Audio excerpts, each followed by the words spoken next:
2026 सालची मकर संक्रांत हा सण तसा महत्त्वाचा असतोच, पण आपल्याकडे जी माहिती आहे त्यानुसार मकर राशीसाठी ही संक्रांत केवळ एक सण नाहीये, नाही, अजिबात नाही. तर आयुष्याला एक मोठी निर्णायक कलाटणी देणारा काळ ठरू शकतो. हो, आणि निर्णायक हा शब्द इथे खूप महत्वाचा आहे.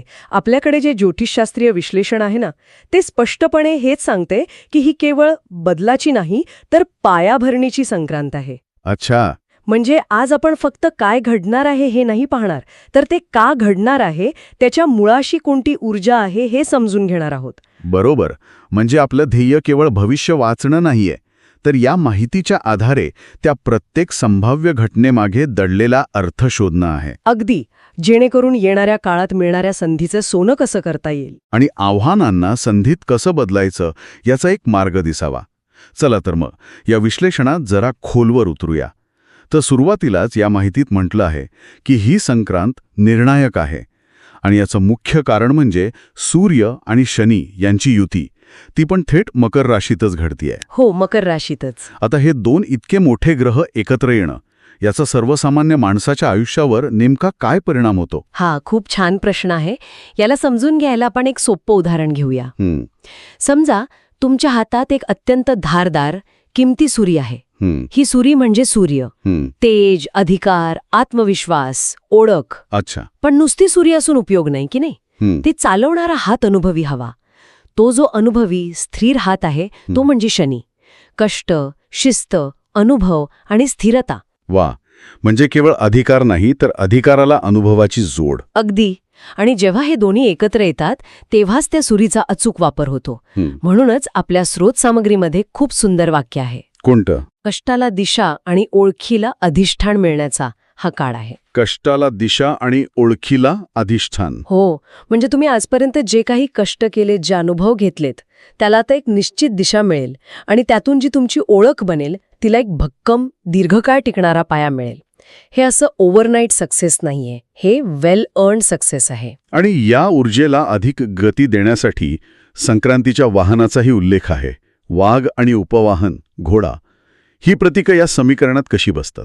ही प्रतीकं म्हणजे असं समजा की त्या धारदार सुरीला आणि अनुभवी हाताला एक शक्तिशाली मोटर मिळाली आहे. अच्छा. वाघ म्हणजे धैर्य, नेतृत्व, धाडस, आणि घोडा म्हणजे वेग आणि प्रगती.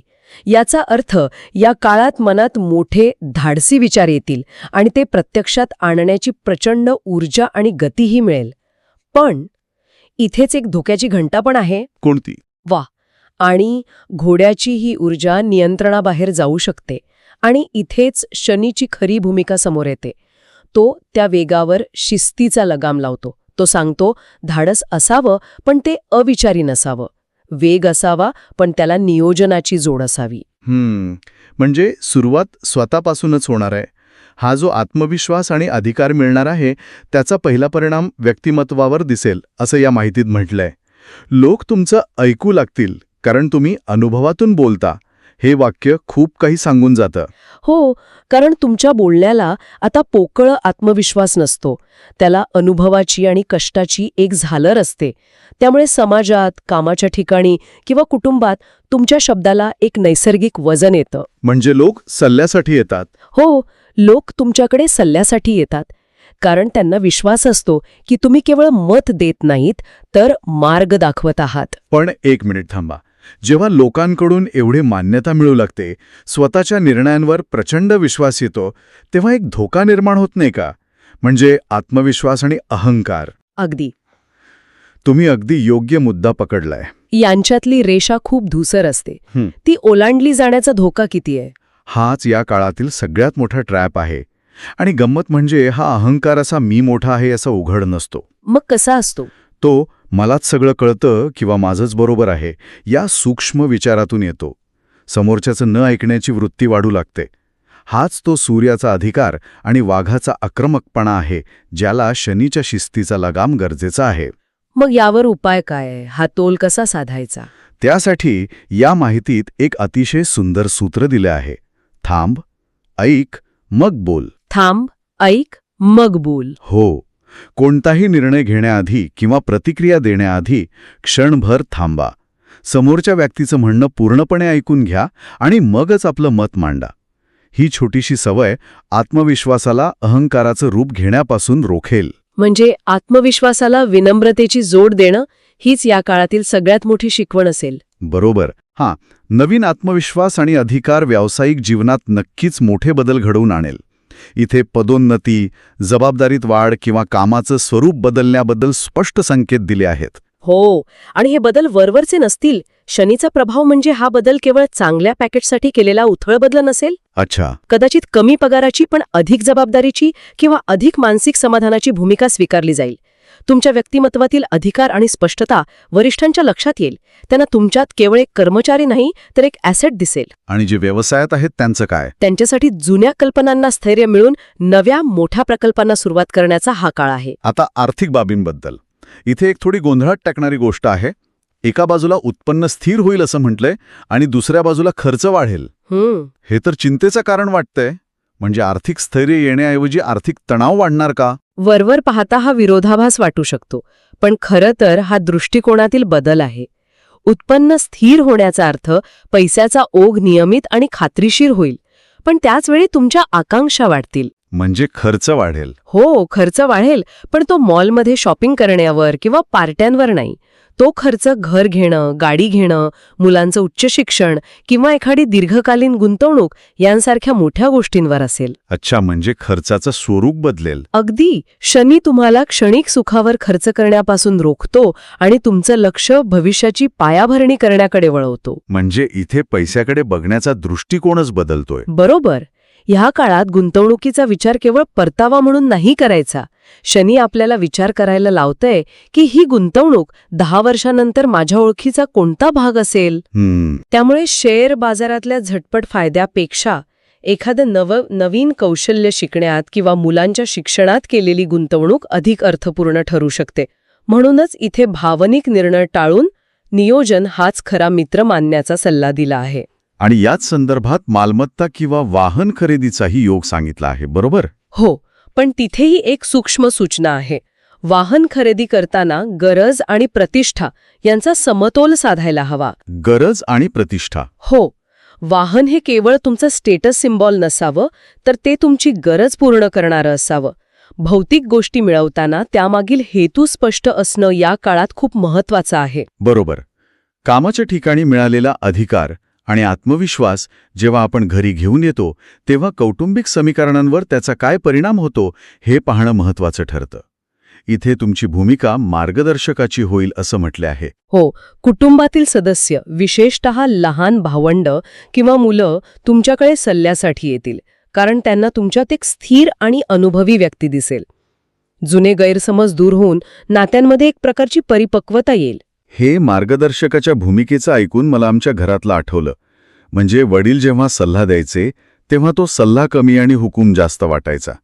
इथे ती रेषा कशी सांभाळायची? तुम्ही खूप महत्वाचा मुद्दा मांडला. कारण अधिकार आल्यावर स्वतःचे निर्णय दुसऱ्यांवर लादण्याचा मोह होऊ शकतो. आणि इथेच फरक आहे. मार्गदर्शक होणं म्हणजे हुकुमशहा होणं नव्हे. मार्गदर्शक पर्याय देतो, निर्णय घेण्यासाठी सक्षम करतो. हुकुमशहा फक्त आदेश देतो. या काळात तुमची जबाबदारी कुटुंबाला दिशा देण्याची आहे, त्यांना नियंत्रित करण्याची नाही. नात्यांमध्ये जबाबदारी सोबतच समजून घेण्याची वृत्ती वाढवणं हे मोठं आव्हान असेल. आणि वैवाहिक जीवनाबद्दल काय? म्हणजे अविवाहितांसाठी ओळखीच्या माध्यमातून स्थिर नात्याची शक्यता वर्तवली आहे. हो, कारण हा काळ दिखाऊ किंवा वरवरच्या नात्यांचा नाही. शनी स्थिरता आणि गांभीर्य देतो. त्यामुळे जी नाती जुळतील ती दीर्घकाळ टिकणारी आणि एकमेकांना आधार देणारी असतील. आणि विवाहित जोडप्यांमध्येही नात्याला एक नवीन खोली मिळेल. जबाबदारीची आणि एकमेकांचा स्वातंत्र्याचा आदर करण्याची भावना वाढेल. पण इथे पुन्हा एकदा तोच धोका आहे, अहंकार. पण नात्यांमध्ये अहंकार कसा व्यक्त होतो? तो मौन रूपाने व्यक्त होतो. काही समस्या झाल्यास मीच बरोबर या भावनेतून संवाद टाळला जातो. असं वाटतं की गप्प बसल्याने प्रश्न सुटेल, पण तसं होत नाही. गैरसमज वाढत जातात. अगदी. त्यामुळे या काळात बोलतं राहणं, एकमेकांना समजून घेण्यासाठी वेळ देणं हे नात्याच्या आरोग्यासाठी अत्यंत महत्वाचं ठरेल. या सगळ्या नवीन जबाबदाऱ्या आणि भूमिकांसाठी स्वतःला तयार करणंही गरजेचं आहे. त्यामुळे शिक्षण आणि कौशल्य वृद्धीसाठी हा काळ कसा आहे? तर सुवर्णकाळ आहे. उच्च शिक्षण, स्पर्धा परीक्षा किंवा एखादं नवीन कौशल्य शिकण्यासाठी अत्यंत अनुकूल काळ आहे.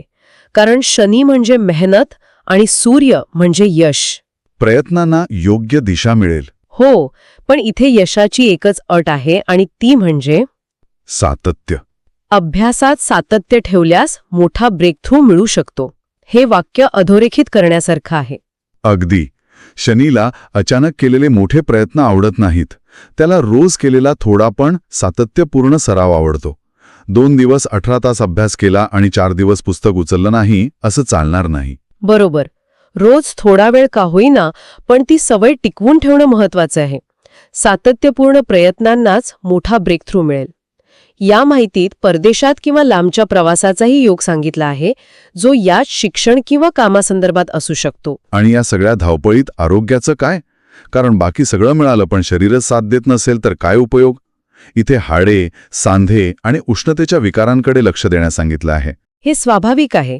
ज्योतिषशास्त्रानुसार शनीचा संबंध हाडे, दात आणि सांध्यांशी असतो. वाढलेली जबाबदारी आणि धावपळ यामुळे या अवयवांवर ताण येऊ शकतो. त्यामुळे या काळात आरोग्याकडे दुर्लक्ष करून चालणार नाही आणि उपाय म्हणून कोणतेही महागडं औषध नाही, तर शिस्तबद्ध दिनचर्या आणि साधा आहार सांगितला आहे. जे पुन्हा शनीच्या शिस्तप्रिय स्वभावाशी जुळतं. बरोबर. वेळेवर झोपणं, वेळेवर उठणं आणि पौष्टिक आहार घेणं हेच सर्वोत्तम औषध ठरेल. यात शत्रूंवर विजय मिळेल असंही एक वाक्य आहे. पण व्यावसायिक जगात हा एक मोठा मुद्दा असतो. या विजयाचं स्वरूप काय असेल? हा विजय युद्ध करून किंवा संघर्ष करून मिळणार नाही. हा एक शांत विजय असेल. शांत विजय. हो, म्हणजे कामाच्या ठिकाणी किंवा समाजात तुमच्या विरोधात कोणी असेल तर त्यांच्याशी थेट वाद घालण्याची गरजच भासणार नाही. तुमचं काम, तुमची सुधारलेली प्रतिमा आणि तुमचा संयम हेच त्यांना उत्तर देईल. तुम्ही तुमच्या कामातून आणि वागणुकीतून इतके मोठे व्हाल की ते विरोधक आपोआपच नगण्य ठरतील. तुम्ही वाद न घालताही जिंकाल. या सगळ्या विश्लेषणाच्या शेवटी एक खूप महत्वाचा, जवळजवळ तात्विक प्रश्न विचारला गेला आहे, जो या संपूर्ण काळाचं सार सांगतो. तुम्हाला फक्त यश हवं आहे की अर्थपूर्ण यश? आणि हाच या संपूर्ण विश्लेषणाचा गाभा आहे. ही संक्रांत तुम्हाला यश नक्की देईल. पद, पैसा, प्रतिष्ठा सगळं मिळेल. पण ते यश अर्थपूर्ण आहे का? ते केवळ तुमच्या वैयक्तिक फायद्यासाठी आहे की त्याचा तुमच्या कुटुंबाला, समाजालाही काही फायदा होतोय? ते यश मिळवताना तुम्ही कुणाला दुखावलं नाही ना, हे प्रश्न स्वतःला विचारण्याचा हा काळ आहे.